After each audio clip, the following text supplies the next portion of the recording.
All right, I think we're actually live now, and I don't have to yell quite so much. So this is the Emissary-ingress maintainer talk, where we will be talking about version 4 and the road ahead. Quick show of hands, how many of you have worked with Emissary or are running it? Okay, a much higher percentage than usual, which is interesting. I do have some slides, and I'm Flynn. You can reach me as Flynn at Buoyant.io. Everybody here probably already knows that. The takeaway from these slides really boils down to, we don't have enough people to get done what we want to get done, so now is an excellent time to come and help. For the rest of this bit, we will talk about the purpose of the project for people who are new to it. We'll talk about the past, the present, and the future, and then there will be a bit for, I think I labeled it discussion, because usually this particular crowd is one that wants a little bit more than just asking questions and having answers shouted at them from the stage. For anyone who's not familiar with this, the purpose of Emissary is fairly easy to state. If you have a cluster, you have things running inside the cluster, you have users outside the cluster. You would like your users outside the cluster to be able to use things that are inside the cluster. However, clusters don't like that. This is what we basically call the ingress problem. How do you arrange it so that it's possible for people to use the things in your cluster safely from outside the cluster? And the usual way we deal with this is just to put something here at the edge that can then go and mediate all of your requests safely. Emissary is a thing to do that. This class of thing is basically called an ingress controller, named after the old ingress resource and the ingress problem, because the old ingress resource was a way to try to talk about solving the ingress problem. Emissary doesn't really have a lot to do with the ingress resource. As a class, ingress controllers, including Emissary, are always able to do basic routing, saying, hey, take this piece of the URL space and send it over to this service. Emissary can also do authentication and authorization, and traffic splitting and canaries and A/B testing, which is really the same thing as canaries, just slightly different logic. Retries, circuit breaking, rate limiting, lots of other things.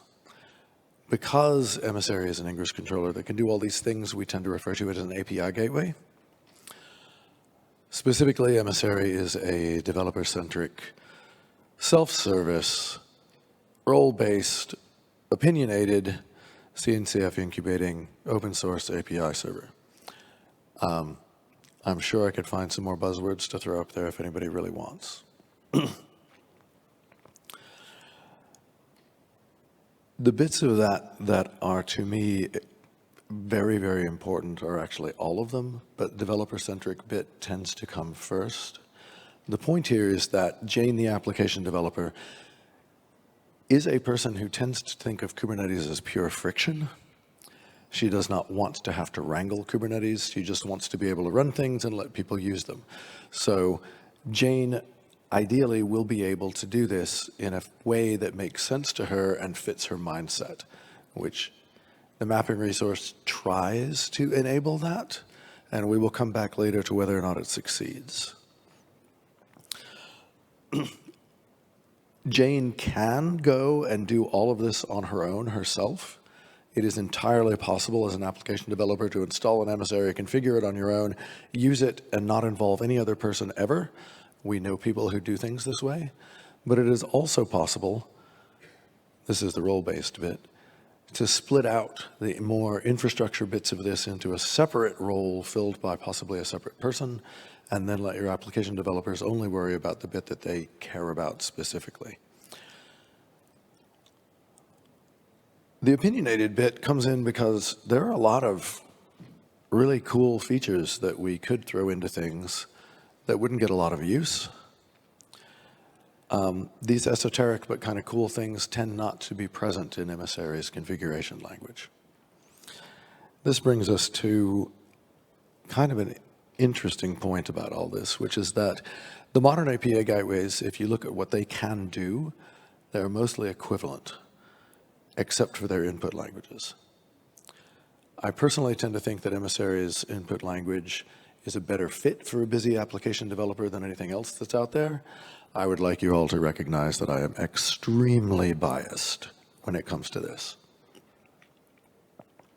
Any questions so far? All right. Onward seems odd when we're about to talk about the past, but let's talk a little bit about the past. Only a little bit. Emissary has been around since 2017. One of the interesting ramifications of that is that Emissary predates CRDs. This led to some interesting design decisions in the original API where we did things that simply don't work with CRDs today. The canonical example of this one is that this thing called ambassador ID was either a string or a list of strings, and you can't do that in a structural CRD definition.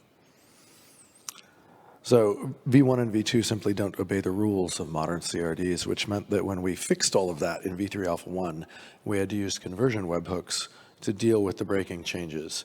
And this was remarkably unpleasant, and nobody really wants to do that anymore. By nobody, I mean none of the developers and none of the users. The trick is that getting rid of the webhook for good is complex.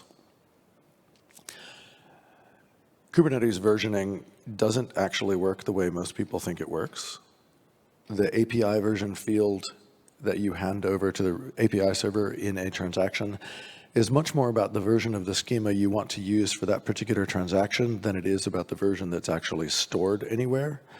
And so trying to properly manage versioning while not using conversion webhooks, while supporting CRDs that had breaking changes, is really difficult. Another fun bit here is that if you're using the V3 Alpha 1 CRDs, the API group has getambassador.io in it. Emissary, the project, doesn't own that domain. And Ambassador, the company, isn't really doing Emissary anymore. So we need to get rid of that domain, which means changing the API group.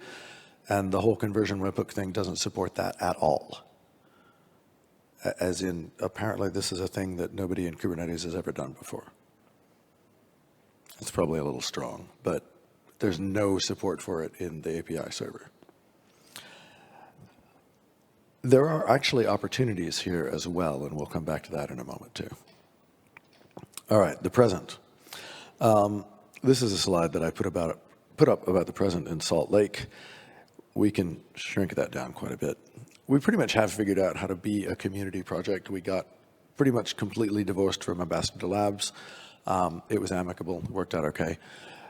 The tricky bit is figuring out how to get things done with only volunteers, which is, like I said in the beginning of this, yeah, we really need more help with all this. Salt Lake had 3 goals listed. Of these 3, we were able to do basically one of them, by which I mean I tagged 3.10.0 right before walking into this talk. So it is real now, it exists, it is a final release thing. It will be the last of the Emissary 3 releases.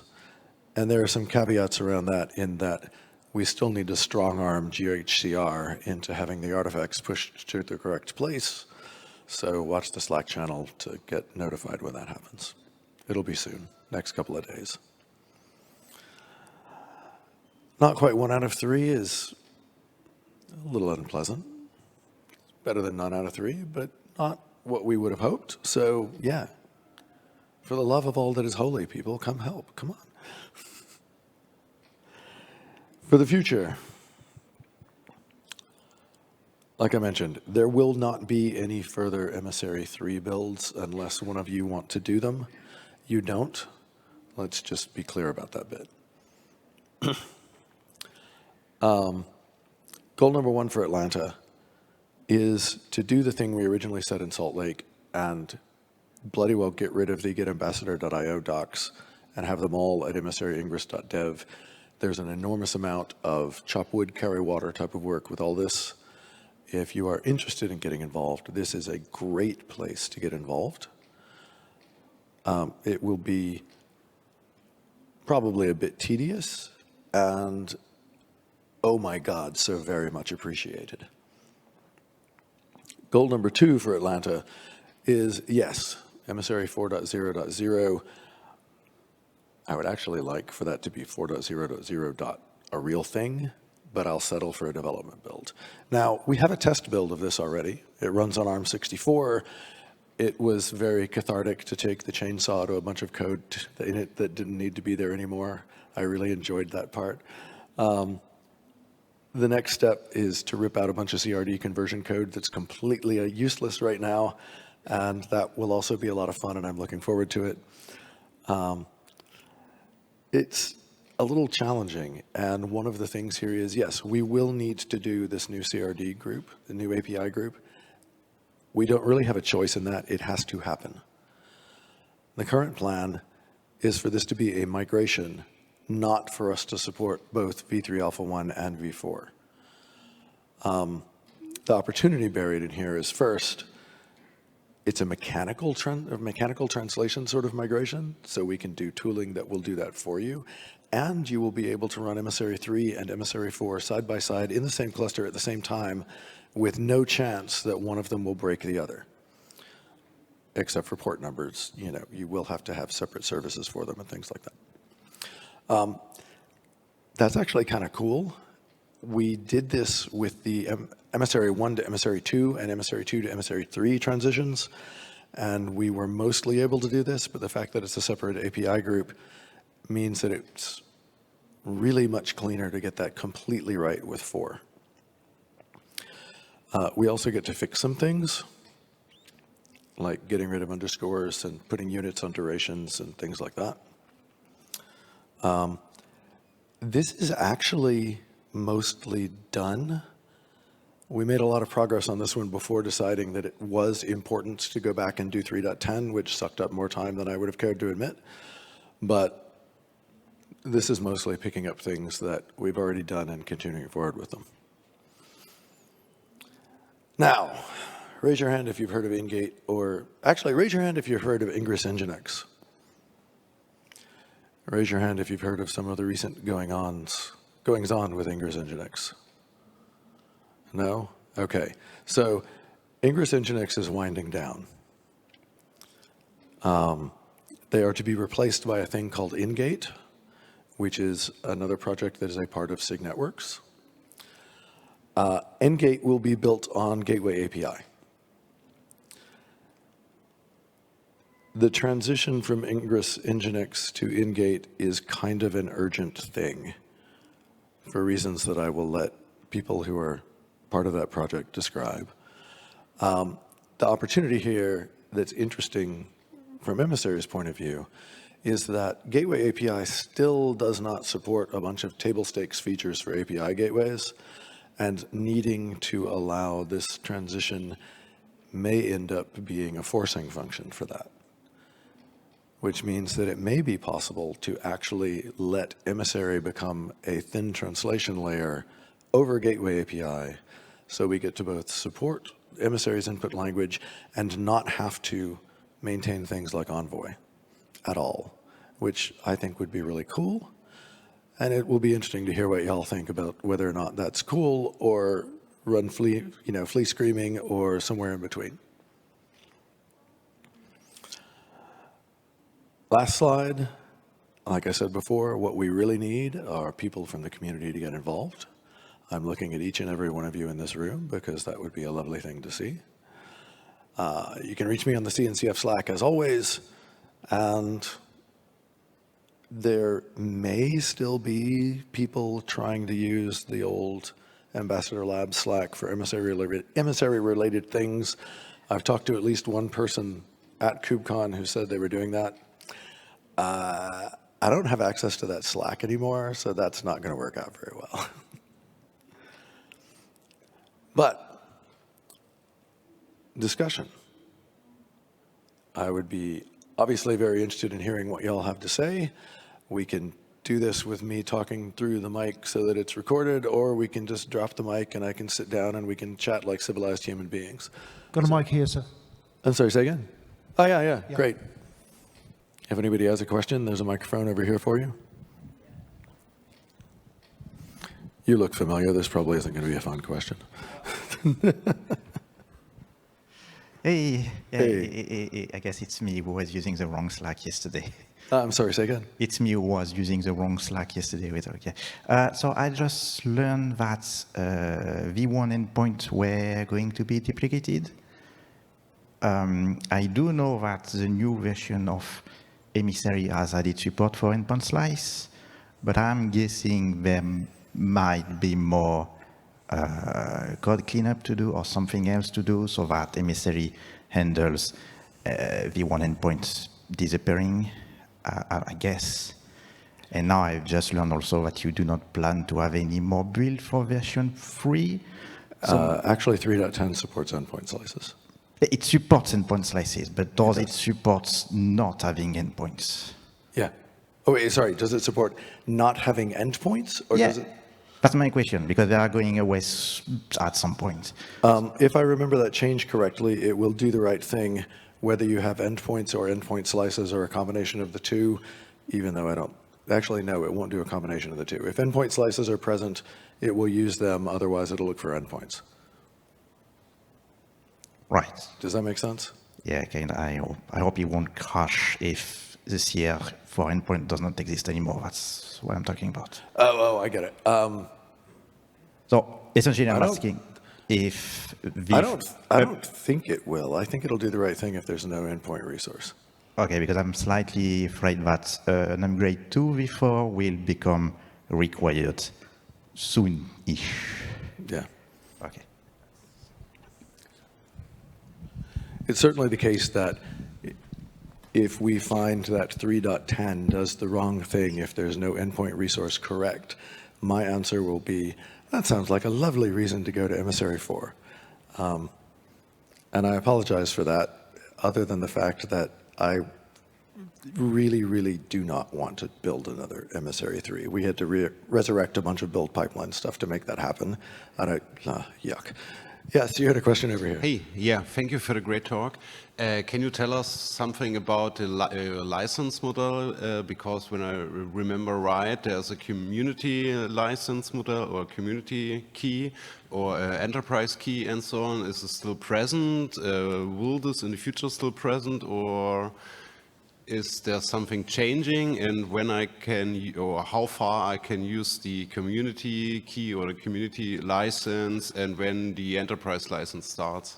So the community license versus enterprise license thing is a characteristic of Ambassador Edge Stack, not of Emissary. Emissary is just an open source license. You can run it for whatever kind of traffic you want. Yeah.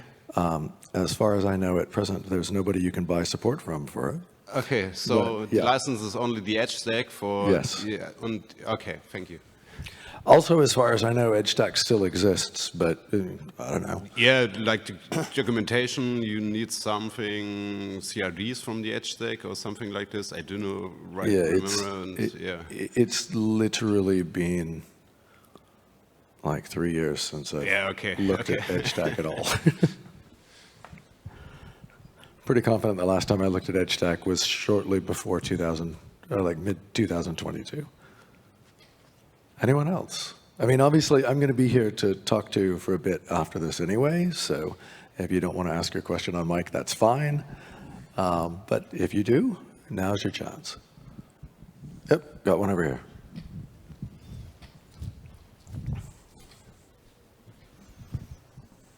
First of all, thank you for a great talk.